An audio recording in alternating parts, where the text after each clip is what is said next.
Prior to embarking on this journey, I was aware of the importance of respecting and understanding the social, cultural and religious diversity that is present in Australian schools.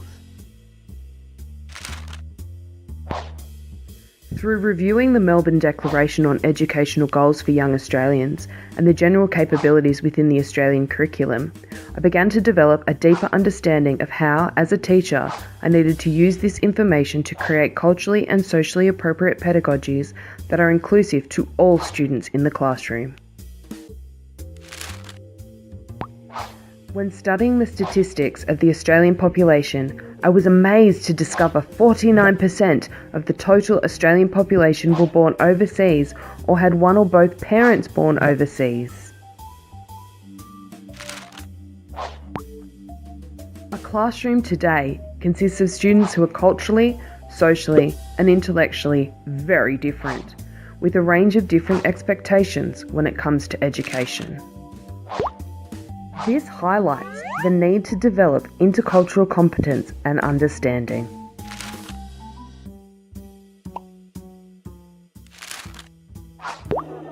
On arrival in Vietnam, the smells, sounds, and visuals were unlike anything I had experienced previously in my life.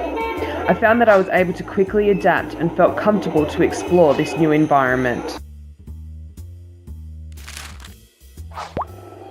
The traffic and food were the two main elements that struck me. There appeared to be minimal road rules that were consistently followed, and it felt like I was risking my life each time I stepped out onto the road. The food markets were fascinating, and I liked the idea of buying food for each meal rather than buying in bulk, as I felt that there's likely to be less food wastage this way. During the immersion, I had the opportunity to attend the Gifted and Talented High School, Tai Nguyen High School, the Special Needs School, and a rural school.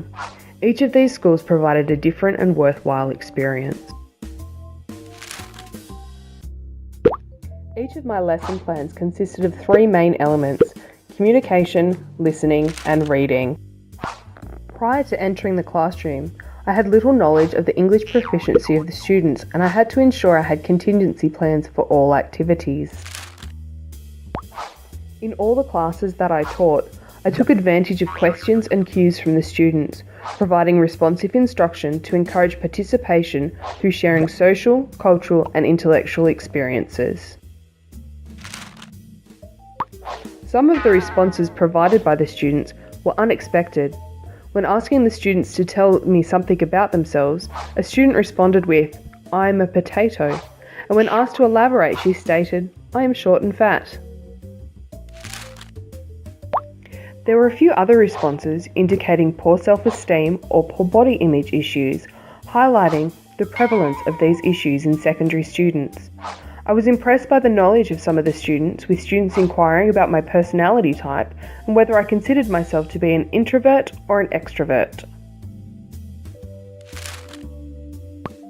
My favourite moment during my teaching was listening to the class pronounce the list of Australian slang terms.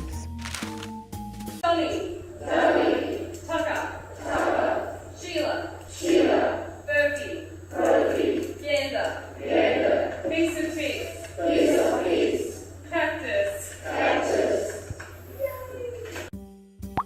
During the classes with the students, showing an interest in their cultural and social backgrounds engaged the students in the lesson content, confirming my research in this area.